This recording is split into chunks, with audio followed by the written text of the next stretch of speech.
ಅಯೋಧ್ಯೆ ರಾಮ ಮಂದಿರ ಉದ್ಘಾಟನೆಗೆ ದಿನಗಣನೆ ಆರಂಭ ಆಗಿದೆ. ಈಗ ಇಡೀ ದೇಶ ಕಾತುರದಿಂದ ಕಾಯ್ತಾ ಇರುವಂತ ದಿನ ಅದು. ರಾಮನೂರಿನಲ್ಲಿ ಪವರ್ ಟಿವಿ ಪ್ರತ್ಯಕ್ಷ ವರದಿಯನ್ನ ಮಾಡ್ತಾ ಇದೆ. ಹಲವು ರಾಜ್ಯಗಳಿಂದ ಬರ್ತಾ ಇದೆ ವಿವಿಧ ಸಾಮಗ್ರಿಗಳು.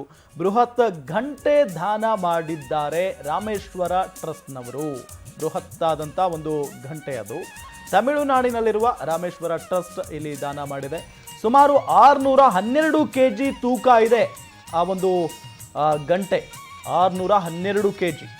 ಬೇರೆ ಬೇರೆ ರಾಜ್ಯಗಳಿಂದ ವಿವಿಧ ರೀತಿಯಲ್ಲಿ ಸಾಮಗ್ರಿಗಳು ಅಲ್ಲಿಗೆ ಬರ್ತಾನೆ ಇದ್ದಾವೆ. ಎಲ್ಲ ಜನ ಒಂದು ಕಾತುರದಿಂದ ಕಾಯ್ತಾ ಇರೋದು ಈ ದಿನಕ್ಕಾಗಿ, ಈ ಕ್ಷಣಕ್ಕಾಗಿ. ಜನವರಿ 22 ಯಾವಾಗ ಬರುತ್ತಪ್ಪ ಅಂತ ಹೇಳಿ ಕಾಯುತ್ತಾ ಕುಳಿತಿದ್ದಾರೆ. ಜೊತೆಗೆ ರಾಮ ಮಂದಿರ ನಿರ್ಮಾಣದ ಕಾರ್ಯ ಭರದಿಂದ ಸಾಗ್ತಾ ಇದೆ. ಇನ್ನು ಈ ಕುರಿತು ಅಯೋಧ್ಯೆಯಲ್ಲಿ ನಮ್ಮ ಪ್ರತಿನಿಧಿ ಸಂತೋಷ್ ಹೊಸಳ್ಳಿ ಪ್ರತ್ಯಕ್ಷ ವರದಿ ಮಾಡಿದ್ದಾರೆ. ಬನ್ನಿ ನೋಡೋಣ. ಇನ್ನೇನು ಕೆಲವೇ ದಿನಗಳಲ್ಲಿ ರಾಮ ಮಂದಿರ ಉದ್ಘಾಟನೆ ಆಗಲಿದೆ.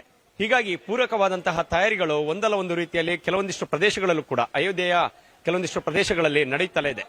ನಾವೀಗ ಅಯೋಧ್ಯೆಯ ಕರಸೇವಕಪುರದಲ್ಲಿದ್ದೇವೆ. ಕರಸೇವಕಪುರದಲ್ಲಿ ಇರುವಂತಹ ಮತ್ತೊಂದು ವಿಶೇಷತೆಯನ್ನು ಕೂಡ ತಮಗೆ ತಿಳಿಸುವಂತಹ ಪ್ರಯತ್ನ ಮಾಡ್ತೇನೆ. ತಾವೀಗ ನೋಡ್ತಾ ಇರುವಂತಹ ಈ ಒಂದು ಬೃಹದಾಕಾರದ ದೊಡ್ಡ ಆಕೃತಿಯ ಗಂಟೆ ಏನಿದೆ, ಇದು ಸಾಕಷ್ಟು ಸದ್ದನ್ನ ಈಗ ಮಾಡ್ತಾ ಇದೆ. ಎಷ್ಟು ದೊಡ್ಡ ಗಂಟೆಯಾಗಿದೆ ಅಷ್ಟೇ ದೊಡ್ಡ ಮಟ್ಟದಲ್ಲಿ ಇದೀಗ ಸದ್ದನ್ನ ಮಾಡ್ತಾ ಇದೆ ಅಂತ ಹೇಳಿದ್ರೆ ತಪ್ಪಾಗ್ಲಿಕ್ಕಿಲ್ಲ. ಸಹಜವಾಗಿ ತಾವು ಗಮನಿಸಬಹುದು, ಅಯೋಧ್ಯೆಯ ರಾಮ ಮಂದಿರದಲ್ಲಿ ಸ್ಥಾಪಿಸಲು ನಿರ್ಮಿಸಲಾಗಿರುವಂತಹ ಈ ಒಂದು ದೊಡ್ಡ ಗಂಟೆ ಏನಿದೆ ಅಷ್ಟ ಧಾತುಗಳಿಂದ ಈಗಾಗಲೇ ಮಾಡಲ್ಪಟ್ಟಿದೆ. ಈ ಬೃಹತ್ ಗಂಟೆಯನ್ನ ತಯಾರಿಸಲು ಮುಖ್ಯವಾಗಿ ಕಾರ್ಖಾನೆಯೊಂದರಲ್ಲಿ 400 ಉದ್ಯೋಗಿಗಳು ಹಗಲಿರುಳು ಶ್ರಮಿಸಿದ್ದಾರೆ ಅನ್ನೋದರ ಬಗ್ಗೆ ಮಾಹಿತಿ ಕೂಡ ಇದೆ. ಜೊತೆಗೆ ಈ ಗಂಟೆಯನ್ನ ಶೀಘ್ರದಲ್ಲೇ ದೇವಾಲಯದ ಒಳಗಡೆ ಸ್ಥಾಪಿಸಲಾಗುವುದು ಅನ್ನುವಂಥದ್ದನ್ನು ಕೂಡ ಹೇಳಲಾಗ್ತಾ ಇದೆ. ಉತ್ತರ ಪ್ರದೇಶದ ಜಲಿಸರ್ನಲ್ಲಿ ತಯಾರಾದ ಈ ಗಂಟೆ ಅತ್ಯಂತ ವಿಶಿಷ್ಟ ಮತ್ತು ವಿಶೇಷವಾಗಿದೆ. ಜೊತೆಗೆ ಈ ಗಂಟೆಯನ್ನ ತಮಿಳುನಾಡಿನ ರಾಮೇಶ್ವರ ಟ್ರಸ್ಟ್ ಏನಿದೆ ಆ ಟ್ರಸ್ಟ್ ಇಲ್ಲಿಗೆ ದಾನವಾಗಿ ಈಗಾಗಲೇ ನೀಡಲಾಗಿರುವಂತದ್ದು. ದಾನವಾಗಿ ನೀಡಲಾಗಿರುವಂತಹ ಈ ಒಂದು ಗಂಟೆಯನ್ನ ಮುಂದೆ ಜನವರಿ 22ರ ಬಳಿಕ ರಾಮ ಮಂದಿರ ಉದ್ಘಾಟನೆ ಆಗುತ್ತೆ, ರಾಮಲಲ್ಲನ ಸ್ಥಾಪನೆ ಆಗುತ್ತೆ. ಆ ಸಮಯದಲ್ಲಿ ಈ ಗಂಟೆ ಕೂಡ ಆ ಒಂದು ಭವ್ಯ ರಾಮ ಮಂದಿರದ ಆ ಒಂದು ಸ್ಥಳದಲ್ಲಿ ಇರಲಿದೆ ಅನ್ನುವಂತರ ಬಗ್ಗೆ ಕೂಡ ಹೇಳಲಾಗ್ತಿದೆ.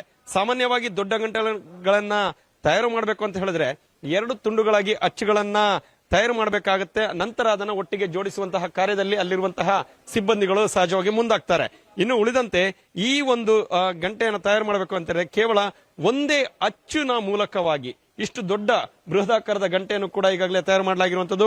ಜೊತೆಗೆ ಇದು ಒಮ್ಮೆ ಸದ್ದು ಮಾಡಿದ್ರೆ 5 ರಿಂದ 6 ಕಿಲೋಮೀಟರ್ ಒಳಗಡೆ ಆ ಒಂದು ರೇಡಿಯಸ್ಗೂ ಕೂಡ ಸದ್ದನ್ನ ಮಾಡುತ್ತೆ. ಜೊತೆಗೆ ಇದರ ತೂಕವನ್ನು ಗಮನಿಸೋದಾದ್ರೆ ಸಹಜವಾಗಿ ಇದರ ತೂಕ 613 ಕೆಜಿ ಇದೆ ಅನ್ನೋದರ ಬಗ್ಗೆ ಕೂಡ ಹೇಳಲಾಗ್ತಿದೆ. ಇಷ್ಟು ದೊಡ್ಡ ಗಾತ್ರದ ಗಂಟೆ ಸಹಜವಾಗಿ ಇನ್ನು ಮುಂದೆ ರಾಮ ಮಂದಿರದಲ್ಲಿ ಸದ್ದನ್ನ ಮಾಡಲಿದೆ. ಜೊತೆಗೆ ಸಹಜವಾಗಿ ಇಷ್ಟು ದೊಡ್ಡ ಗಂಟೆಯ ಸದ್ದು ಕೂಡ ಅಷ್ಟೇ ದೊಡ್ಡ ಮಟ್ಟದಲ್ಲಿ ಇರಲಿದೆ ಅಂತ ಹೇಳಿದ್ರೆ ತಪ್ಪಾಗ್ಲಿಕ್ಕಿಲ್ಲ. ಯಾಕೆಂತ ಹೇಳಿದ್ರೆ ಒಮ್ಮೆ ಇದು ಸದ್ದು ಮಾಡಿದ್ರೆ 6 ರಿಂದ 7 ಕಿಲೋಮೀಟರ್ ದೂರದವರೆಗೂ ಕೂಡ ಇದರ ಸದ್ದು ಕೇಳಿಸುತ್ತೆ.